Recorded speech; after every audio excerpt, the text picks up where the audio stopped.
नमस्कार, city post live में आपका स्वागत है। आपके साथ मैं हूं प्रियंका पटेल और नजर डालते हैं अब तक की बड़ी खबरों पर। बिहार, उत्तर प्रदेश, महाराष्ट्र सहित देश के 10 राज्यों में पड़ने वाली 4 लोकसभा और 10 विधानसभा सीटों पर उपचुनाव के लिए वोटिंग जारी है।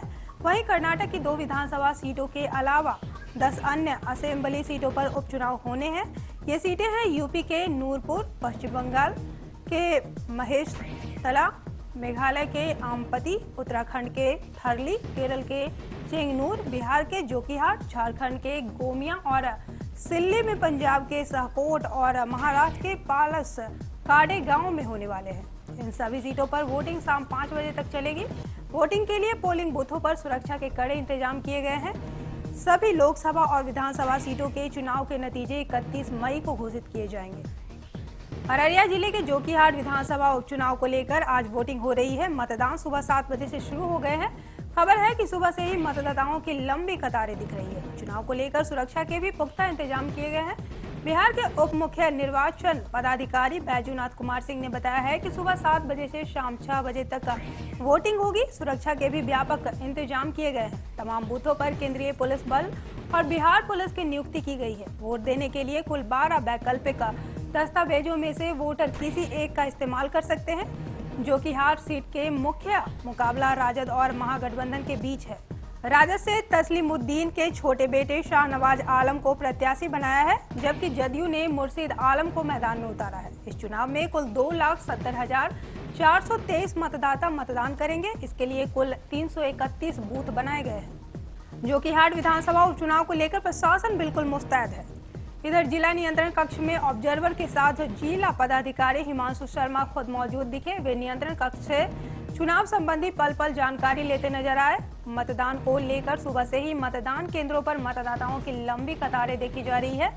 मतदान शांतिपूर्वक ढंग से चल रहा है। अभी तक किसी तरह की धांधली या फिर हिंसा की खबर नहीं है। चुनाव अभी तक शांतिपूर्ण हो रहा है और सुरक्षा के इंतजाम बहुत कड़े करके रखे हैं। हम लोग ने मैक्सिमम फोर्स सारे बूथ पे लगा दिए हैं। उसके अलावा पैरामिलिट्री हर एक बूथ पे है। पैरामिलिट्री के साथ बीएमपी भी है हर एक बूथ पे। तो इससे बहुत ज्यादा फोर्स हम लोग ने बूथ पे और अगल बगल में लगा दिया है। बिहार म्यूजियम के निदेशक यूसुफ की रविवार को पिटाई हो गई। उन्हें किसी अपराधी या लफंगे ने नहीं, बल्कि उन्हीं के म्यूजियम के डिप्टी डायरेक्टर जयप्रकाश सिंह ने पीट दिया। अपने नीचे के अधिकारी द्वारा पीटे जाने के बाद निदेशक यूसुफ ने सिटी पोस्ट लाइव को बताया कि बिहार म्यूजियम से पटना म्यूजियम एक ट्रांसफर फाइल भेजने को लेकर डिप्टी डायरेक्टर अचानक उनके ऊपर भड़क गए। बुरा भला तो बोला ही, साथ ही उनके चैम्बर में ही उनके गाल पर एक तमाचा जड़ दी। फिलहाल मामले की छानबीन में जुटी पटना पुलिस म्यूजियम के सीसीटीवी फुटेज खंगाल रही है।